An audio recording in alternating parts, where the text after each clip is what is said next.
என்னது, ரோஹித் சர்மா ரிட்டையர்மெண்டா? நம்ப முடியவில்லை. ஏன் இந்த திடீர் முடிவு ரோஹித் சர்மா? வாங்க பார்க்கலாம். அதுக்கு முன்னாடி நம்ம சேனலை சப்ஸ்கிரைப் பண்ணிக்கிங்க.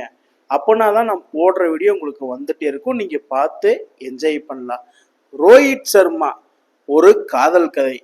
இவருக்கு எண்டா பேரா அப்படின்னு சொல்றதுக்கு முன்னாடி ஒரு பாட்டோடு தான் நான் இந்த வீடியோ ஆரம்பிக்கணும். அது என்ன பாட்டுனா, ஊருல உனக்கு ஒரு மேடை, வானுல உனக்கு ஒரு மஞ்சம், பார்க்கும் பார்வை பறவை பார்வையடா. அந்த சாங்குக்கு இவர் ரொம்பவே சூட் ஆவாரு. அது நம்ம எல்லாத்துக்குமே தெரியும். தலைவன் வேற மாதிரி. பட் ஏன் இந்த திடீர் முடிவு எடுத்தாருன்னு தெரியல.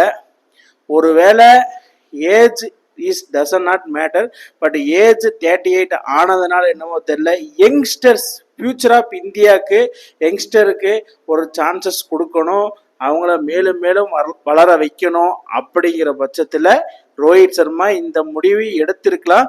But why suddenly is going on test international retire? But டெஸ்ட்ல மட்டும்தான் ரிட்டையர் ஆயிருக்கிறாப்புல. ஆல்ரெடி T20ல ரிட்டையர் ஆகி நம்மளுக்கு எல்லாத்துக்குமே ஷாக் கொடுத்தாரு. பட் இதுலயும் ரிட்டையர்மெண்ட் அனௌன்ஸ் பண்ணி ஷாக்கிங் கொடுத்துட்டாப்ல. பட் ஓடிஐல இன்னும் ரிட்டையர் ஆகலை. அது நம்ம எல்லாத்துக்குமே ரொம்ப இதுவாக இருக்கும், மனசுக்கு கொஞ்சம் ஆறுதலாக இருக்கும். பட் 2 ஃபார்மேட்டில் ரிட்டையர் ஆகிட்டாரு. But IPL as usual continue தான். பட் இருந்தாலும் ரோஹித் சர்மா இந்த திடீர் முடிவுக்கு என்ன காரணம்னு தெரில.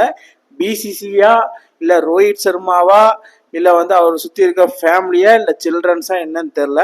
But farewell hitman. Anyway, thank you champ. 2023 WTC final கொண்டு போனதுக்கு. ஏன்னா இந்தியாவை தலை நிமிர்ந்து நடந்து வச்ச அந்த tournament ICC test championship world test match. But okay, cup அடிக்கலாம்னு, பட் பரவாயில்ல, ஃபைனல் வரைக்கும் கொண்டு போனதுக்கு மிக்க பெரும் நன்றி. பட் ரோஹித் சர்மா பெறவில் நம்ம பாராட்டியே ஆகணும். நல்லபடியாக அவரை வழி அனுப்பி வச்சாச்சு. பட் பேரவல் ஹிட்மேன் ஹிட்மேன் ஹிட்மேன், இதை நம்ம சொல்லிகிட்டே இருக்கலாம். டெஸ்ட்ல இவர் பண்ணாத சம்பவமே கிடையாது. ஏன்னா ஃபர்ஸ்ட் டெஸ்ட்லயே இவர் 177 ரன்ஸ் அடிச்சாரு. பட் அவர் என்ன சொல்ல வர்றாரு கடைசி கட்டத்தில், hello everyone, I would just like to share that I am retiring from test cricket. It's been an absolute honor to represent my country in whites. Thank you for all the love and support over the years. I will continue to represent India in the ODI format. But ODI formatல he will continue. அது நம்மளுக்கு எல்லாத்துக்கும் சந்தோஷத்தை கொடுக்கும். But 2027 அந்த world cup வாங்கணும், அது நம்மளுக்கு எல்லாத்துக்கும் ஆசை. பட் ரோஹித் சர்மாவுக்கு இன்க்ளூடட். ஸோ கண்டிப்பாக அது வாங்குவாங்க. பட் இந்த ஃபார்மேட்டை ஒத்துக்கிட மனசுலாலும் அதுதான் நெசம். கண்டிப்பாக ரோஹித் சர்மா இன்னும் டெஸ்ட் ஃபார்மேட்டில் பார்க்க முடியாது, T20 ஃபார்மேட்லையும் பார்க்க முடியாது. ஒன்லி ஒன் டீம் இந்தியா கேப்டனாக ஓடிஐ ஃபார்மேட்டில் மட்டும்தான் பார்க்க முடியும் ரோஹித் சர்மாவை. ஒத்துக்கிட மனசுலாலும் அதுதான் நெசம். மறுபடியும் சொல்கிறேன், தேங்க்யூ சாம்ப்.